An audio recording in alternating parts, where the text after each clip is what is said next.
Hi, and thanks for tuning in. Dex Galfand here. If you're tuning in, you're probably a little bit or a lot familiar with me and the work I do, sort of spiritually oriented therapy. I call it uh, therapeutic spiritual counseling. And there are always ongoing revelations in doing this work. I believe that one of the reasons I have come as far as I have and come up with so much useful information and techniques that are magical in effect in helping each of my clients realize their goals and objectives for becoming whole and becoming as they want to be and as they want to feel is because I never decide that whatever I've concluded or recognized in terms of principles, theories, and mechanics of being and ways of being and things that affect how we are and how we're being. I never decide that any of these observations or conclusions are end alls. I never decide to settle on those as permanent, carved in stone facts. I think of each of these ongoing advances and revelations as this is how things appear to be now. This is what we know now. At this point, this is how it appears to be, rather than deciding this is how it is, and thereby refusing, denying, or blocking being open to more pervasive recognitions and understandings of life and being that advance what I can accomplish and what we can accomplish, and just understanding the human spirit. So never decide that whatever you see things as being now is not subject to change or not subject to being replaced by something that arises later to further expand your understanding. Very often we all tend to be caught up in confirmation bias of one kind or another. And the more I do this work, both in giving sessions to individuals and in training my students to use these techniques and principles and enlighten and help others to grow and change in whatever they want to, the more that comes to light. Now, a dozen years ago, I would have never thought that I'd be operating so intuitively, so empathically, so much more being based on what I'm feeling from the other person, what I'm seeing, their mental feelings, their emotional feelings, images, attitudes, and so forth. Them actually doing a lot of recognizing these and reflecting back to my client. Here's what I'm getting here to help them to be more accepting and open to what's emerging through them, so that they can process it. But it's kind of amazing, And as I do these sessions, it happens throughout the sessions. The person say, "Wow, that's it. How did you know that?" Yeah, that's what it is. Bringing more clarity, which makes the person's own therapeutic processing more efficient, and you could say going a bit deeper. And also, when I'm working with students, what I'm noticing is there's a tremendous advantage for me in terms of when I'm writing out, publishing any of my techniques, to then go over them with students one-on-one because that's the only way that I'm now getting feedback on how well I'm expressing and communicating in the words I'm using. The questions that I get asked, well, do you mean this or do you mean that? Or does that mean this? It enlightens me as to how I can better explain and express, making the work I do in writing these techniques and editing them and rewriting them better and better, more easily understood. I find that part of growing and becoming more genuine is doing away with stilted languages and modes of expression that come from some specific nomenclature, some specific wording that's applicable to some specific field, and being able to express more directly, more genuinely. And so what I am accomplishing more and more through this kind of work, and what I'm recognizing from my one-on-one mentoring with my students, is how to communicate and express so that there's less and less and less of a need for them to learn to translate my words into their words, to bypass that whole unnecessary bit of mechanics, to explain things in how I write out the techniques in ways that don't require the student or the reader to learn what the words I'm using mean, because I'm using words and expressions they're more likely to easily know. Makes it much more helpful, brings about more understanding, quicker understanding, and deeper understanding. There's no substitute for being present, for having the presence of another.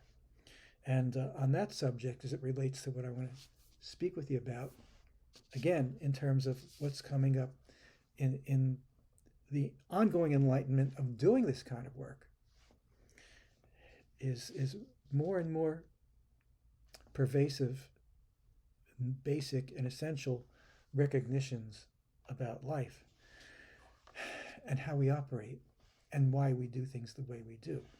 See, there's basically two modes of existence, and they do overlap, but there's presence. There's simply being present, and being present means to have all that is presenting, however it may be presenting. And then there's projecting, and projecting is where you've more or less decided what's there, or you've decided what you're going to see, and so that compromises what you're seeing, takes you out of being fully present, and kind of submerges your being there, so that instead what's there is what you expect to see. And there's a deeper understanding for me now of how and why this comes about. We all have varying levels and degrees at times of anxiety or fear of what we don't know, of not knowing where we are, of being lost, of things not being familiar and predictable.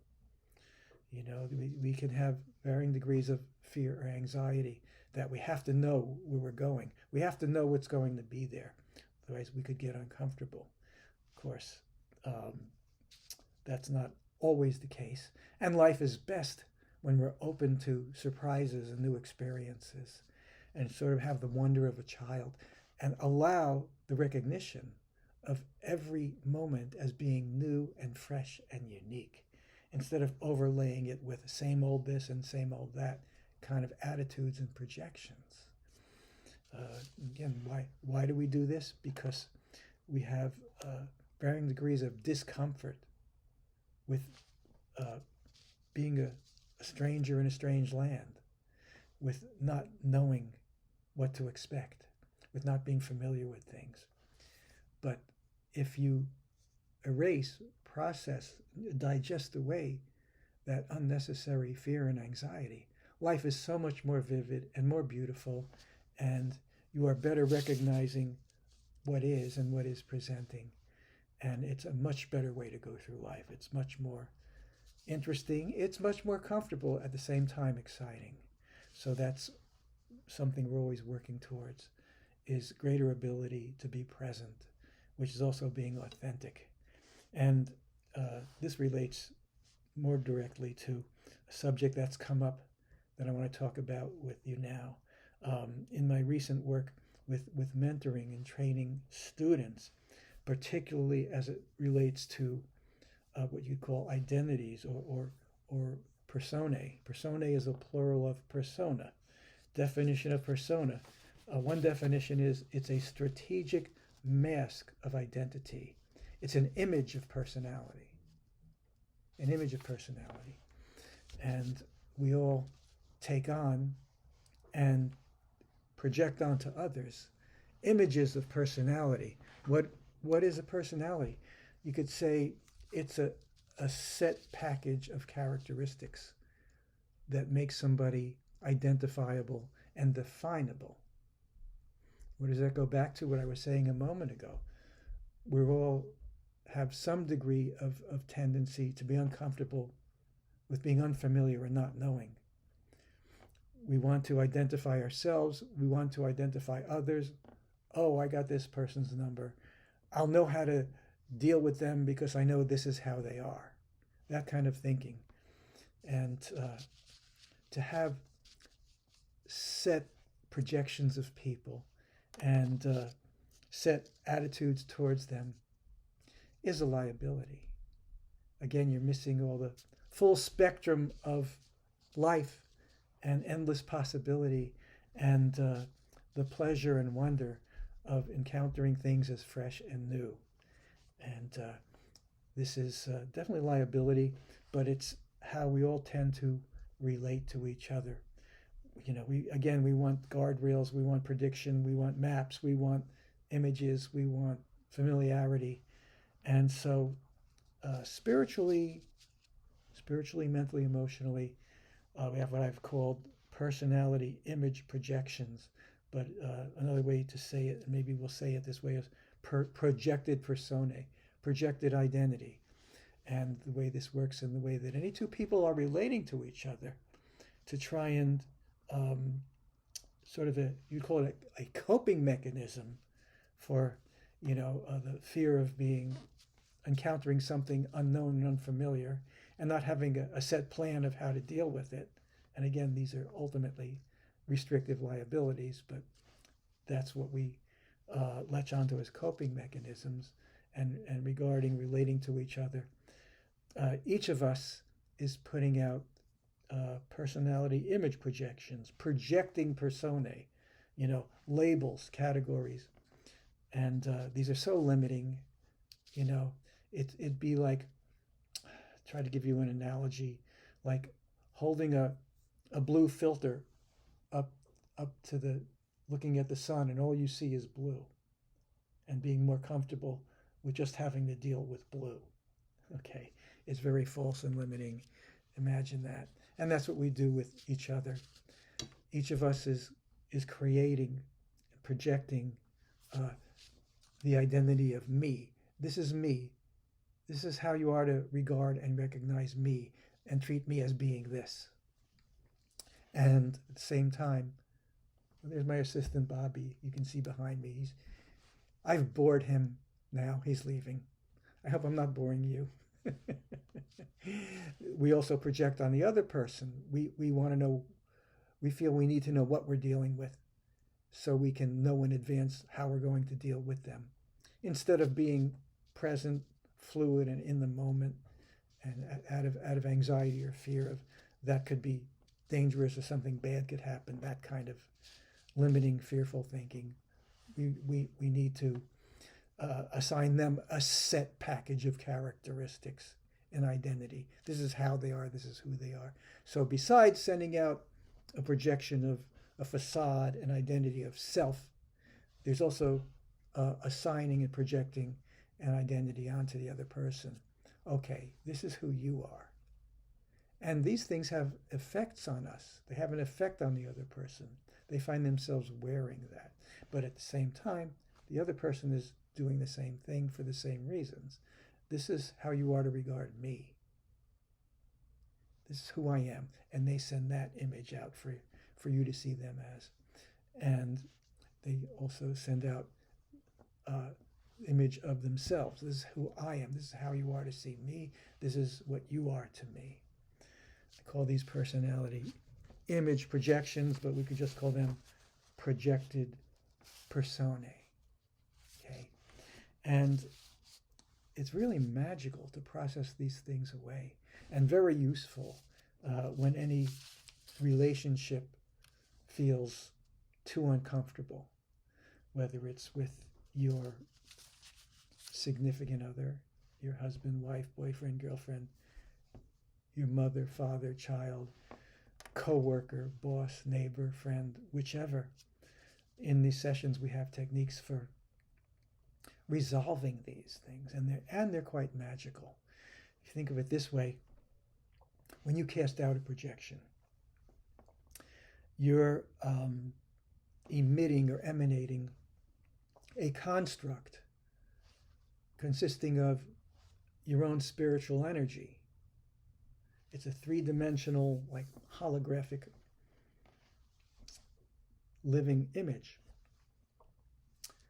And so if you want to undo these so that you and your friend, girlfriend, boyfriend, wife, whatever, can really have each other's presence and enjoy that, and not find it difficult, not have to look for ways around dealing with the other person, just scrape all this out of the way. Well, the part of this that you project out onto the other person, you allow that to gravitate back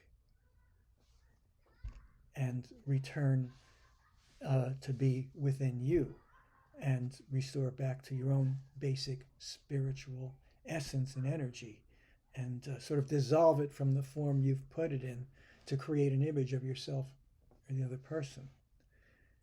Because it's your own energy, that's where it belongs. It'll have a natural gravitation to come and return back to you and absorb within you.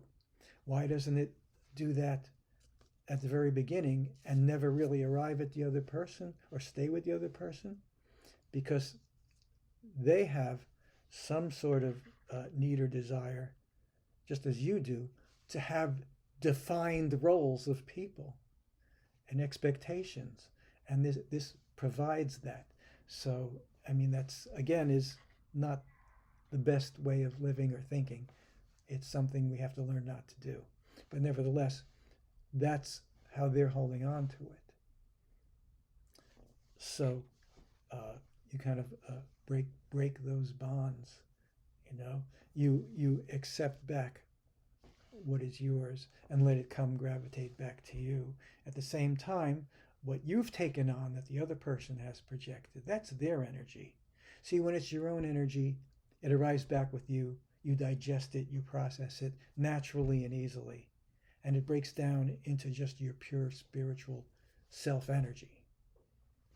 When it's the other person's projection onto you, it's their energy to have and absorb, and thus digest and break down into their own energy. You cannot process what is projected onto you because it's not yours. So for that, you allow that to gravitate back to its sender, to who it belongs with, and then they can naturally redigest it, absorb it, and be more whole and have more of their own spiritual essence.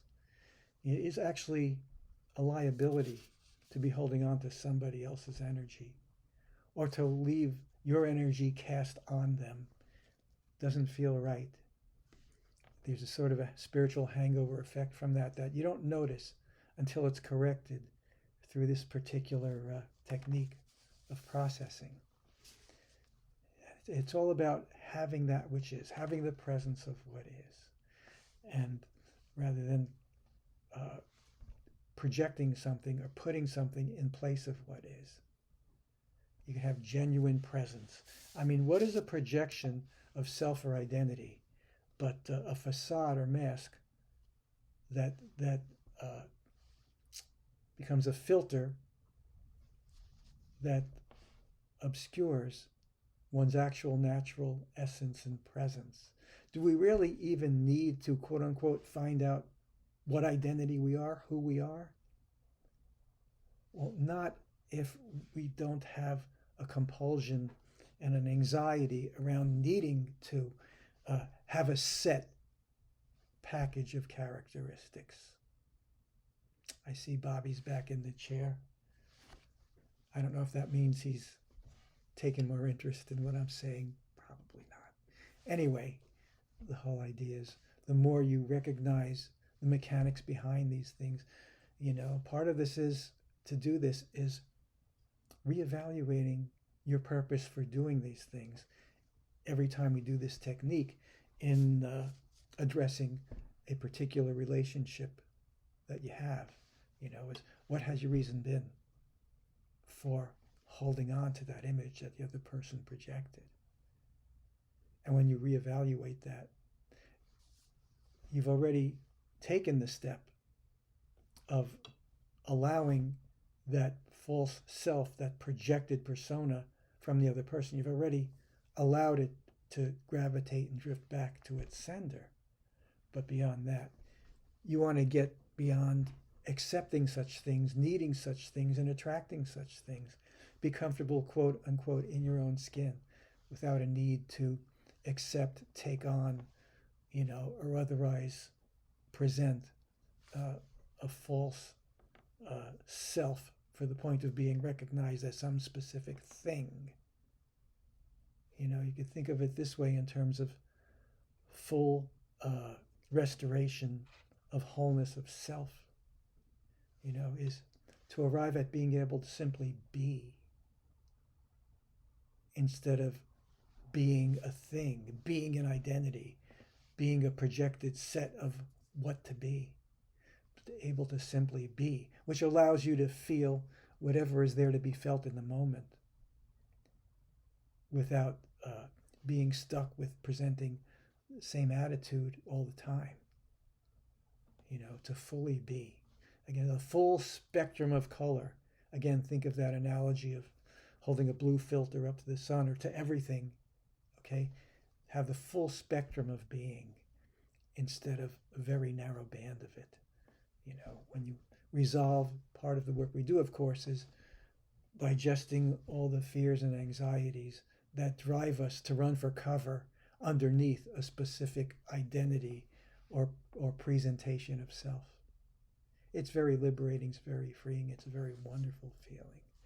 And a lot of what I'm explaining here and now is because that's what's developed to be more fully recognized and understood by me through the work I've been doing with my clients that I'm giving sessions to, as well as with my students, through which I'm learning to express myself in ways that are more easily understood, which is the purpose of giving this talk that I'm giving in this video.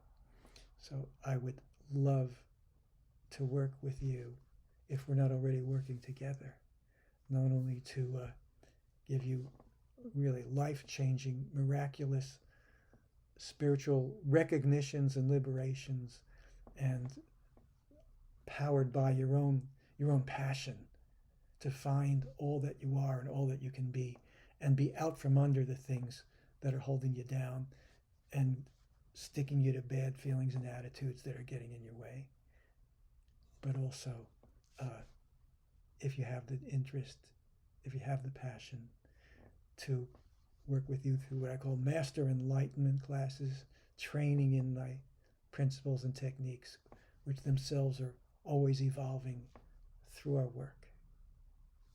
You can see from my website, dexsessions.com, the testimonials of the people I'm working with. That's what they're experiencing, and I would love to share that with you as well. I hope you find this interesting and enlightening. If so, reach out to me through my website, again, dexsessions.com. And you can go to the contact page. There's a quick, simple form to fill out and just hit send. It will arrive with me, and without much delay, you'll be hearing from me. And we can talk about what we can do for you and what you would like to do.